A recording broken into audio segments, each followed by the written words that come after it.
Amen. Death and life are in the power of the tongue. Words have power. Our words are powerful, and they have consequences. They have the power to cut, to wound, to crush, and even to kill and destroy. They can kill a relationship. They can kill a friend's spirit. They can kill someone's reputation or their future. They can destroy a community, a church, a workplace, a family, a marriage.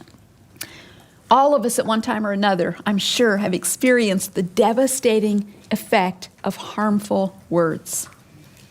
It may be, in some of your cases, something that someone said to you when you were a child, 4, 5, 6 years of age, and you still have those words playing. That record, if you remember what records were, playing in your head. It's stuck with you for decades, and you can't seem to shake it. You can't seem to break free from it. It's the power of words. Death is in the power of the tongue. But I want to just hasten to say, we're not just victims of other people's words. Who among us has never spoken words that have wounded the spirit of a friend, a child, or a mate? Now, let me also say that words not only have power to kill, death and life are in the power of the tongue. Words have power to give life, to heal, to nourish, to restore, to bless, to strengthen, to encourage. And of course, that's what we want to be true with our tongues. Let me encourage you as you're praying through this request to, at some point or another, go through the book of Proverbs. Now, there are other passages where you could do this, but Proverbs is where you have a lot of concentrated emphasis on practical Christian living. And the tongue is one of the topics that's emphasized in Proverbs. And just list the different types of words that it talks about in Proverbs and the effect that those words can have on others. So we have words that bless and give life, and we have words that kill and destroy. And let me just say also, we have a couple of additional resources that we'll link to at reviveourhearts.com. We have a 4-week study called The Power of Words. It's a study in the book of Proverbs of the tongue. And then we have another entire radio series we recorded some years ago that's just Proverbs on the tongue. And so those will be linked to on our website. You want to do more study and dig into this more? I think this is a topic as women we need to come back to over and over and over again. And doing just this one program has been so good for me and has made me want to get back into some of those other resources.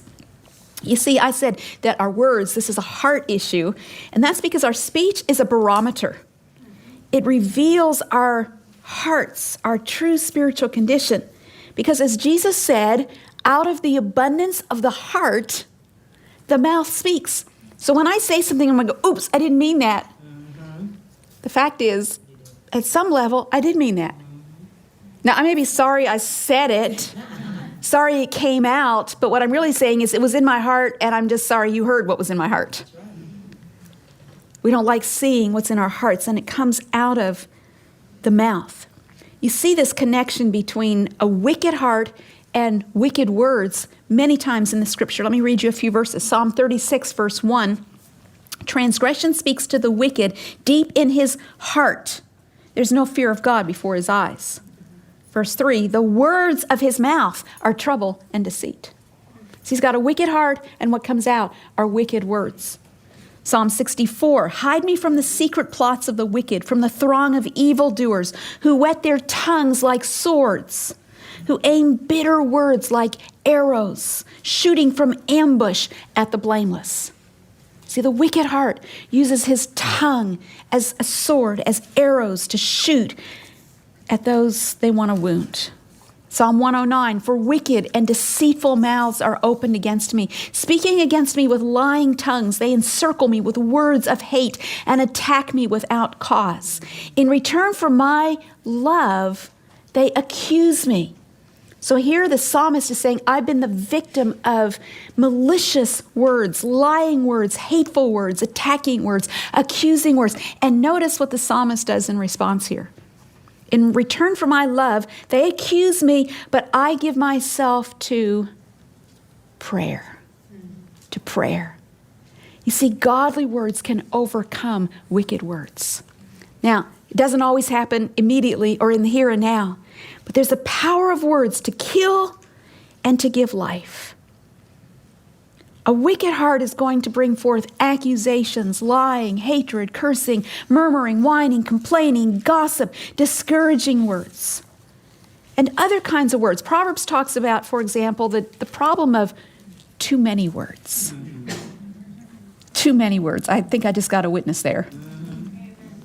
I'm not the only one in the room with this problem.